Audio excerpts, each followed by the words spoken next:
मुख्तलफ हदायत। मुकद्दस मत्ती की अंजील उसका 18 बाब 1 ता 20 आयात तक। उसी घड़ी शागिर्दों ने यसू के पास आकर कहा कि आसमान की बादशाही में सबसे बड़ा कौन है।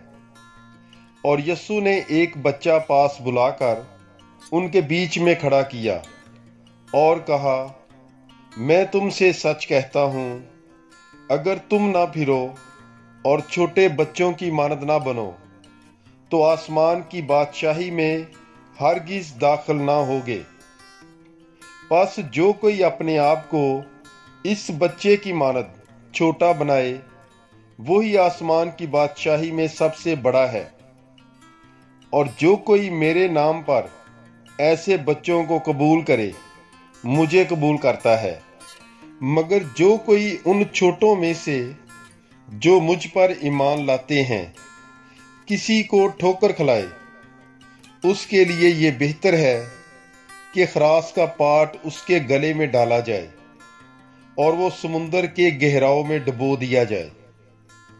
ठोकरों के बायस दुनिया पर अफसोस, क्योंकि ठोकरों का लगना तो जरूर है, लेकिन अफसोस उस शख्स पर जिसके बायस ठोकर लगे। बस अगर तेरा हाथ या तेरा पांव तुझे ठोकर खिलाए तो उसे काट डाल और अपने पास से फेंक दे।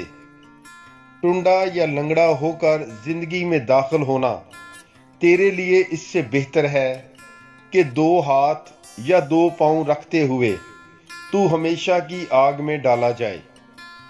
और अगर तेरी आंख तुझे ठोकर खिलाए तो उसे निकाल डाल और अपने पास से फेंक दे।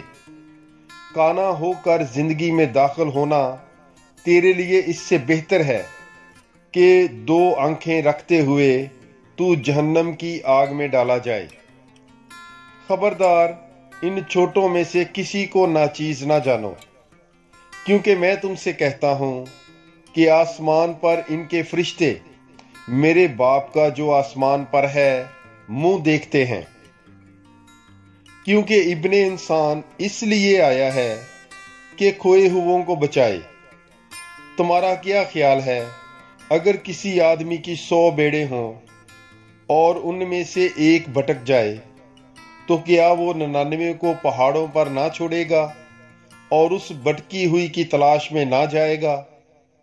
और अगर ऐसा हो कि उसे पाए तो मैं तुमसे सच कहता हूं कि वो इन 99 की निस्बत जो ना भटकी इसके सबब से ज्यादा खुश होगा। इसी तरह तुम्हारा बाप जो आसमान पर है नहीं चाहता कि इन छोटों में से एक भी हलाक हो। बस अगर तेरा भाई गुनाह करे तो जा और उसे अलहदगी में समझा। अगर वो तेरी सुने तो तूने अपने भाई को पा लिया, और अगर ना सुने तो 1 या 2 शख्स अपने साथ ले, ताकि हर एक बात 2 या 3 गवाहों के मुंह से साबित हो जाए। अगर वो उनकी भी ना सुने तो कलीसिया से कह, और अगर वो कलीसिया की भी ना सुने तो उसे मुशरक और महसल के बराबर जान। मैं तुमसे सच कहता हूं कि जो कुछ तुम जमीन पर बांधोगे वो आसमान पर बंधा रहेगा, और जो कुछ तुम जमीन पर खोलोगे वो आसमान पर खुला रहेगा। फिर मैं तुमसे कहता हूं, अगर तुम में से 2 शख्स जमीन पर इत्तेफाक करें तो वो जो कुछ मांगेंगे वो मेरे बाप से जो आसमान पर है हासिल करेंगे। क्योंकि जहां 2 या 3 मेरे नाम पर फराहम हो वहां मैं उनके दरमियान हूं। पाकलाम के पढ़े और सुने जाने पर खुदावंद की बरकत हो। खुदा का शुक्र हो। God bless you. Bible is life.